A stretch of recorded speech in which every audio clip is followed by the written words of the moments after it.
Let's kick things off with something that might surprise you. Right now, most people looking to buy a house are about to make the single biggest financial decision of their entire lives. And they're doing it without any real, solid framework. They're just kind of winging it, relying on gut feelings and advice that's totally out of date. And that leads to this huge question that's probably keeping a lot of you up at night. Can I really afford this, or am I about to wreck my finances? And look, that fear, it's completely valid.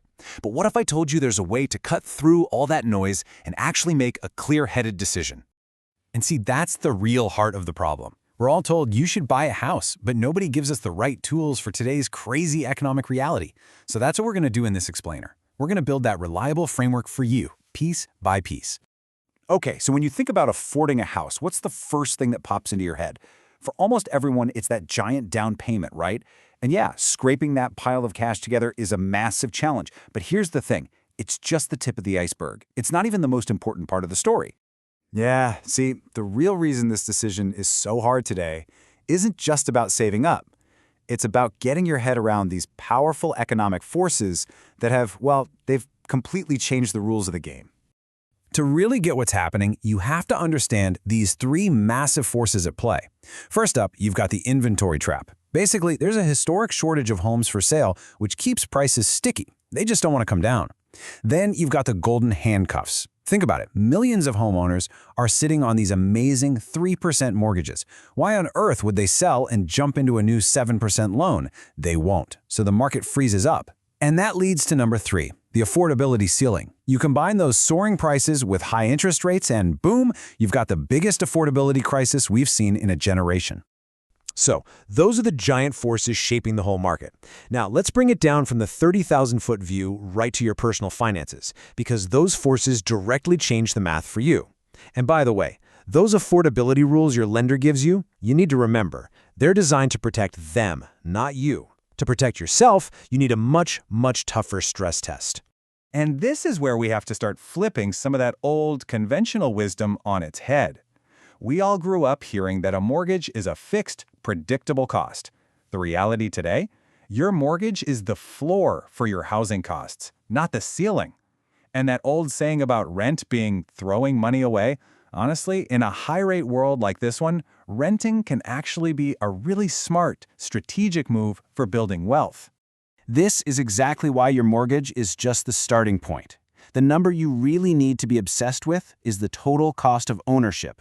That's your mortgage payment, sure, but it's also your property taxes, which always seem to creep up, your home insurance, which is getting crazy expensive in a lot of places, and all the constant, unpredictable costs of just maintaining the place. Let's make that real for a second. On a, say, $400,000 home, a good rule of thumb is to budget 1 to 4% of its value for maintenance every single year. That's anywhere from $4,000 to $16,000. We're talking about a new roof, a water heater that suddenly dies, stuff like that. It's not a question of if it will happen, it's when. And that's cash you never, ever get back. And let's circle back to that down payment for a minute. That money isn't just cash you saved, it's capital. When you tie up, say, 60 grand in a house, that's $60,000 that is no longer growing for you in the stock market.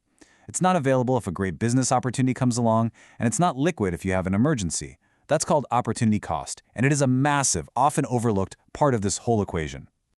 Okay, so we've covered the big national picture, and we've drilled down into your personal finances. But let's be honest, national trends are just headlines.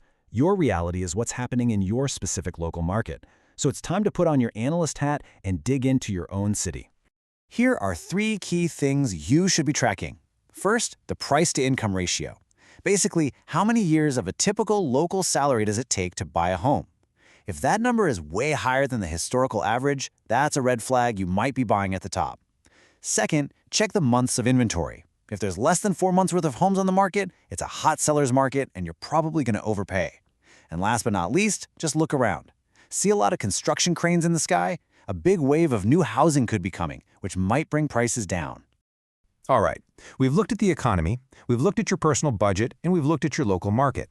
Now let's synthesize all of that. Let's pull it all together into a clear, actionable framework to help you make this decision. Okay, this is where you really have to be honest with yourself. Let's look at the left side. You should seriously consider buying if you have a stable income, you have a fully funded emergency fund, and I mean on top of your down payment, and you know you're going to stay put for at least 5 to 7 years. Now, let's look at the other side. You should probably consider renting, or at least waiting, if your budget is stretched to the absolute max, you have zero savings buffer for that inevitable $16,000 repair bill, or, and this is a big one, you feel like you're only doing this because of social pressure or FOMO.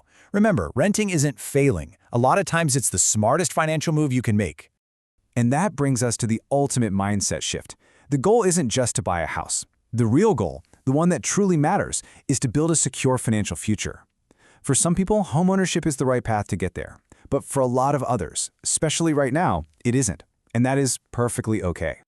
Look, the wisest decision is always the one you make with your eyes wide open, using a framework just like this one to get a clear-eyed view of the market and, more importantly, a clear-eyed view of your own life.